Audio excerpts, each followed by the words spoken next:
Daniel, great to connect. Nice to and meet you. thanks so much for joining us today for this discussion. Exciting times for Southampton and Delhi. Tell us a little bit about you. So I've started at the university as an undergraduate back in 2013 and I've never left. So I've truly experienced the University of Southampton from all of the angles, whether that's from a taught student perspective as well as a research student. And now I'm an academic member of staff. So I've really seen it all. With respect to economics, Southampton has obviously had a lot of very good impact in the area. Tell us a little bit about the uniqueness of economics at Southampton. The degrees that we have here at Southampton are highly quantitative, which helps our students with their employability. So from the very first year, students take an economic skills and employability module, which is 0 credits module, but it allows our students to start thinking about their career from day one. As a result, 91% of the students completing a degree from Southampton have a graduate level employment within 15 months of graduating. Nice. And what kind of careers do they get themselves into? So students go into a wide range of careers, whether that's finance, consulting, actuarial science, audit, as well as the public sector. So we have students who work for a wide range of employers from, say, the UK government all the way to the Big Four. You're not stuck that if you do an economics degree, you have to go into finance, for example. Really, it gives you the sort of this range of thinking as well as analytical skills that you might need to really succeed in the current climate where, the job sector is evolving rapidly with the invention of generative AI and the transition where students really need to have the quantitative skills in order to maintain employable in the long-term future. Within the context of a lot of the technological transformation that's happening and the emphasis on data sciences, data engineering, artificial intelligence, generative AI, how is Southampton preparing its economics graduates for future careers? The economics department here at Southampton has a very long history of its econometrics research, which is reflective in the module offering that we have in terms of our statistics and econometrics modules that we offer to our students. What are the innovative teaching practices within the classroom? What we've done a few years ago is we've introduced the Bloomberg Terminal as part of our compulsory first year Principles of Macroeconomics module. All first year students, no matter what economics degree they are on, they get an introductory training on how to use the Bloomberg Terminal, which is the market leading financial data provider across the globe. Not only do the students learn how to use the Bloomberg Terminal, they're also encouraged to complete the Bloomberg Market Concepts course, which is an e-learning course developed by Bloomberg, and it gives them a certification that they can then put on their CV or LinkedIn profile to demonstrate to potential employers their skills and the fact that they've actually engaged with the Bloomberg Terminal before applying for jobs. And that enhances their employability credentials. It is employability, definitely, and I'm sure it feeds into our statistics of having 91% of our graduates being able to secure a job afterwards. And I know of multiple students who have used this and it helped them get a job.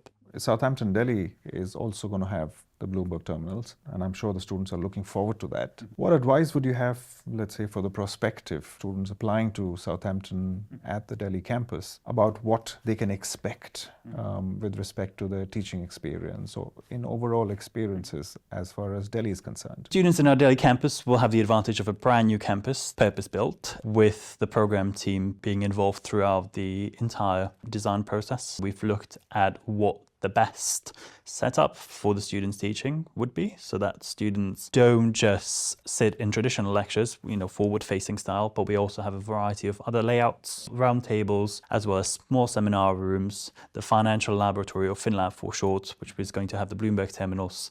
But they also get to try some various computing suites that we're going to have, as well as experience economic experiments. Any piece of advice or a message that you might want to send across to a prospective student who's applying to University of Southampton in Delhi? What is that one thing that they need to keep in mind while applying?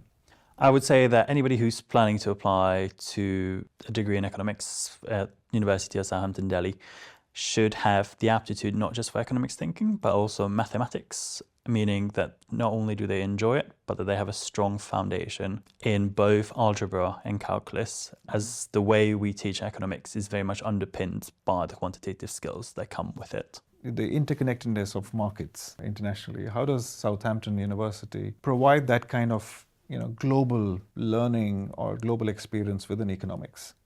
We have a wide selection of modules that don't teach just the UK perspective, but also look at it more of a global scale. This includes modules such as international trade, labor economics, and public economics. We also provide our students with subscriptions to some of the leading magazines and newspapers, such as The Economist, The Financial Times, and through our financial laboratory, or FinLab for short, students also get access to the Bloomberg Terminal, which has not only international financial data, but also a Bloomberg news stories, so that gives students a perspective on the global events, especially in light of what's going on in the world at the moment. So Daniel, what kind of exciting research is coming out of the economics area at University of Southampton? One example that I have would be the research by my colleague, Dr. Chiara Forlatti, who's looking at EU's carbon adjustment mechanism, so trading in terms of carbon emissions. She, along with her co-authors, is proposing an alternative to the EU's mechanism in light of the difficulties in terms of setting an adequate way to assess a company's carbon emissions.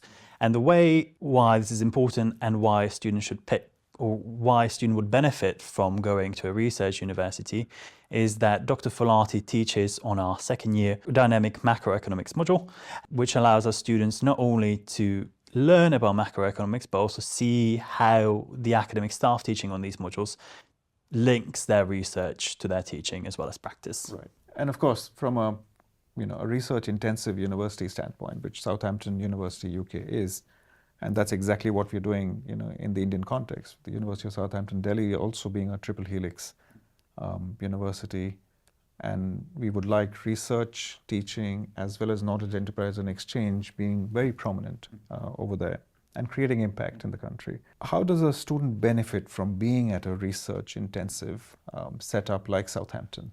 The Delhi campus, just like here in Southampton, as you've mentioned, will be a Triple Helix campus. So the staff will not just be teaching, but they will also be doing a research, which will allow them to bring their knowledge to the modules that they're teaching, as well as offer additional optional modules that could bring their research closer to the students. So students would benefit and be exposed to the latest research that's happening in the field, and not just sort of a textbook delivery of a module that could be 10, 15 years out of date. Perfect. And I would imagine it positively impacts what they would like to do in the future, whether it's Absolutely. the corporate careers or whether it's anything else. And, some students might enjoy sort of the research side of things, and it might then encourage them to pursue a master's degree or even a PhD if they so wish.